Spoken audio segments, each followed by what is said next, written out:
The credit card statement swam before my eyes as I sat in my small apartment's kitchen. $300,000. A number so large it seemed almost abstract. My hands trembled as I flipped through page after page of transactions I'd never made. I'm Sarah Mitchell, 26, a third-grade teacher with a modest salary and careful spending habits. Or at least I was careful until my brother Alex decided to help himself to my identity. The first sign something was wrong came when I tried to buy a coffee maker, and my card was declined. Embarrassed, I used cash instead. But that evening, checking my accounts, my blood ran cold. Luxury car payments, high-end electronics, gambling debts, all in my name. "Alex, what did you do?" I whispered into my phone when I called him. "Relax, sis," he drawled, that familiar confidence in his voice that had always charmed our parents. "I had some temporary cash flow issues. I'll pay everything back before the next billing cycle." But I knew better. At 29, Alex had never held a job longer than 6 months. Our parents funded his entrepreneurial ventures while I worked my way through college. He was their golden child, the son who would supposedly make the Mitchell name famous. When I drove to our parents' suburban home that evening, Alex was already there, lounging on a leather sofa like we were gathering for a casual family dinner. "Mom, Dad," I started, spreading the statements across their glass coffee table. "Look what Alex did." Mom barely glanced at the papers. "Sarah, dear, why don't you sit down?" Alex explained everything. "He's just borrowing your excellent credit for a business opportunity." Borrowing my credit? I almost choked. He committed identity theft. He forged my signature, opened credit cards, took out loans. "Now, Sarah," Dad interrupted, using his corporate lawyer voice. "Let's handle this privately. No need to use such harsh terms. Family helps family." Alex smiled, all white teeth and false sincerity. "It's a tech startup, sis. 3 months tops and you'll get everything back with interest. Unless," his smile turned predatory, "you want to explain to your school board why their teacher has gambling debts." My stomach dropped. "Those aren't my debts. You're the one, whoa. But they're in your name," he said softly. "And who's going to believe the unstable little sister over the successful entrepreneur?" "Successful?" I laughed bitterly. "You've never succeeded at anything except manipulating people." "Sarah," Mom gasped, "apologize to your brother." I looked at my parents' faces. Mom's careful makeup couldn't hide her anxiety, Dad's stern expression masking his fear of scandal. They'd always protected Alex, covered his mistakes, paid his debts. But this time, he'd gone too far. "I won't apologize," I said, standing up. "And I won't stay quiet." "Think about the family name," Dad urged. "Think about my law firm's reputation. We can handle this internally." "Handle it?" I grabbed my statements. "I'm a teacher, Dad. It would take me 15 years to pay this off. And that's assuming Alex stops using my identity right now." "Which I will," Alex interjected smoothly, "as soon as this deal closes." I turned to leave, but Alex caught my arm. "Don't do anything stupid, sis," he warned quietly. "Remember when you had that anxiety attack in college? One call to the school board about your mental health history." I yanked my arm away, memories flooding back. That anxiety attack had been a reaction to finding my savings emptied by Alex, though I could never prove it. He convinced everyone I was having a breakdown, and our parents had sent me to therapy instead of investigating. But I wasn't that scared college student anymore. In my car, hands still shaking, I called the one person I knew would help. Lisa Torres, my best friend since 3rd grade, now a financial crimes investigator. "Lisa, I need your help," I said, trying to keep my voice steady. "My brother stole my identity, and my parents want me to cover it up." There was a brief silence. "Come to my office first thing tomorrow," she said finally. "Bring every document you have. And Sarah, don't tell your family you're coming to see me." As I drove home, my phone buzzed with texts from my parents. "Mom, please don't do anything rash. Family first." "Dad, we'll help you with the payments. Just keep quiet." "Alex, don't forget, crazy teachers don't keep their jobs." I turned off my phone and parked outside my apartment. Through my window, I could see the stack of students' papers I needed to grade. Papers that would have to wait because my own brother had potentially destroyed my financial future. But as I climbed the stairs to my apartment, a strange calm settled over me. For years, I'd watched Alex charm and manipulate his way out of consequences while our parents enabled him. They created a monster, and now that monster had finally gone too far. Tomorrow, I would walk into Lisa's office with every shred of evidence I had. Tomorrow, I would stop being the quiet, understanding sister. Tomorrow, Alex would learn that some debts can't be paid with charm alone. Lisa's office at the Financial Crimes Division was exactly what you'd expect. Stark, professional, and filled with files. She listened intently as I laid out everything. The fraudulent accounts, the threats, our parents' attempts to silence me. This is more serious than I initially thought, Lisa said, examining the documents. Multiple credit cards, personal loans, even a mortgage application in process. Your brother wasn't just desperate, he was systematic. She pulled up something on her computer. Look at this. The applications were submitted from different locations, using sophisticated IP masking. He knew exactly what he was doing. But how? I asked. Alex can barely operate his own phone without help. Because he's not working alone. Lisa turned her screen towards me. These transactions match the pattern of a known fraud ring we've been tracking. Your brother may have gotten himself, and you, involved in something much bigger. My phone buzzed again. Alex had sent photos of my credit card statements with a message. Would be a shame if these gambling charges became public. Think of your students. I showed Lisa the message. Her expression hardened. That's the final piece we needed, she said, reaching for her desk phone. Blackmail adds another layer to the charges. Before she could dial, my parents burst into her office, Dad leading with his lawyer swagger. This meeting is over, he announced. My daughter is withdrawing any complaints. Lisa stood slowly. Mr. Mitchell, this is a federal investigation office. You can't just walk in here. I'm a partner at Mitchell & Associates. I can walk anywhere. He turned to me. Sarah, let's go. Now. She's 26, not 16, Lisa countered. And we have evidence of multiple federal crimes. Mom stepped forward, tears perfectly staged. Please, we're trying to protect our family. Surely you understand. Protect. Lisa pulled out a file. Like when Alex embezzled from his last 3 employers, or when he scammed his college roommate's parents. Those incidents disappeared very quietly, didn't they, Mr. Mitchell? My parents paled. I hadn't known about those incidents. How did you? Dad started. We've been building a case for months, Lisa revealed. Sarah's complaint just connected the final dots. Your son isn't just stealing from family anymore.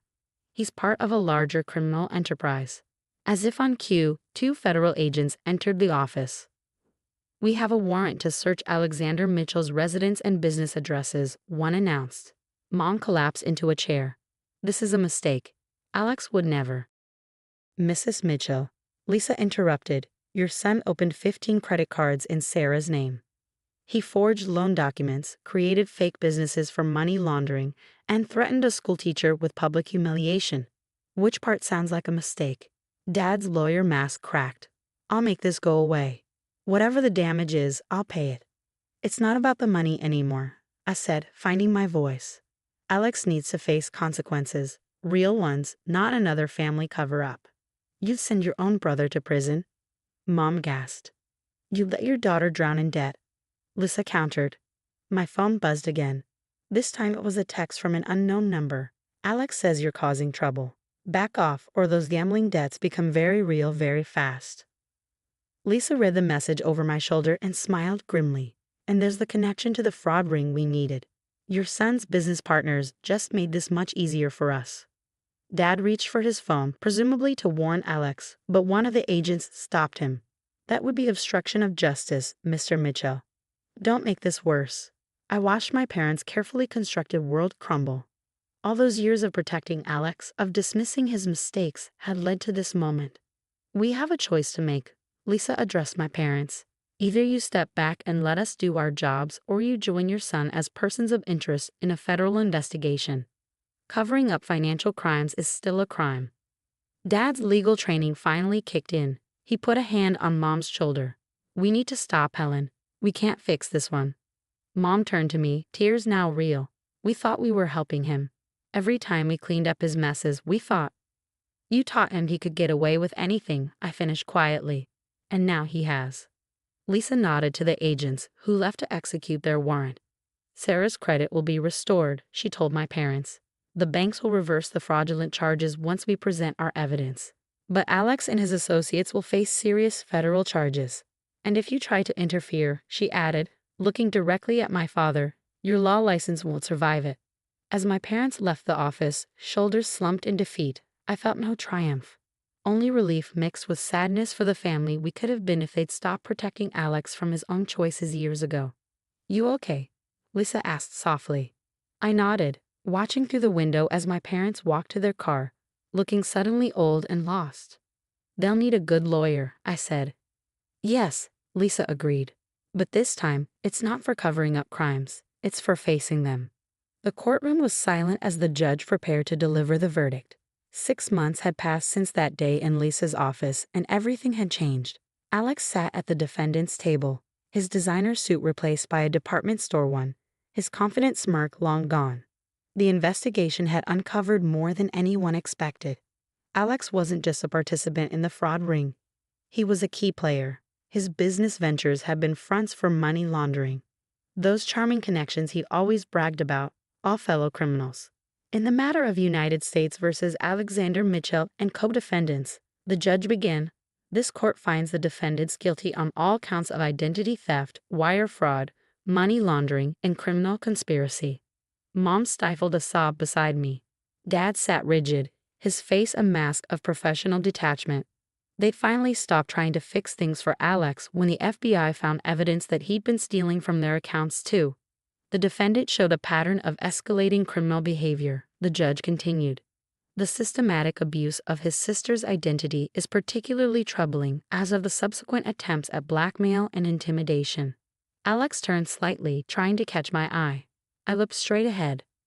The court sentences Alexander Mitchell to 8 years in federal prison, followed by 5 years of supervised release.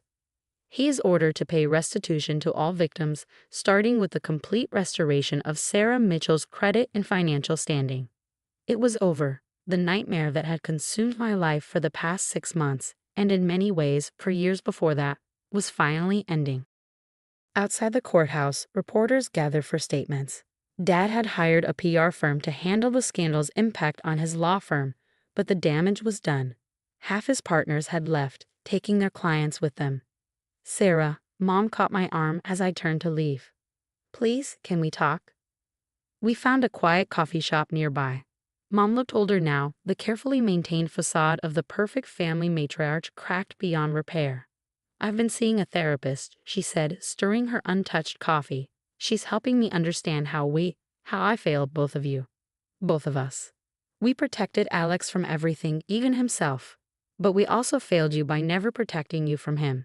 She pulled out an old photo from her purse. Me at my college graduation, the day my savings disappeared. We should have believed you then. Yes, you should have, I agreed quietly. Your father and I are selling the house, she continued. Most of it will go to helping Alex's other victims, but we want to give you your share now. It won't make up for everything, but... Keep it, I interrupted. Use it to get counseling for Alex. Real counseling this time, not just another cover-up. You're a better person than we deserved, she whispered. Lisa was waiting outside when I left the coffee shop.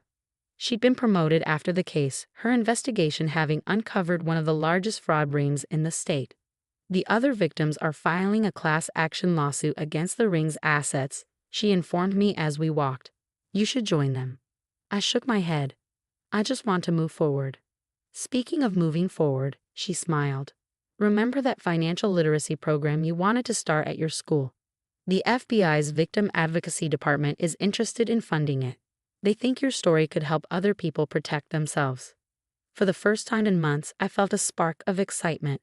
Really? You turned your nightmare into something positive, Sarah. Not many people could do that.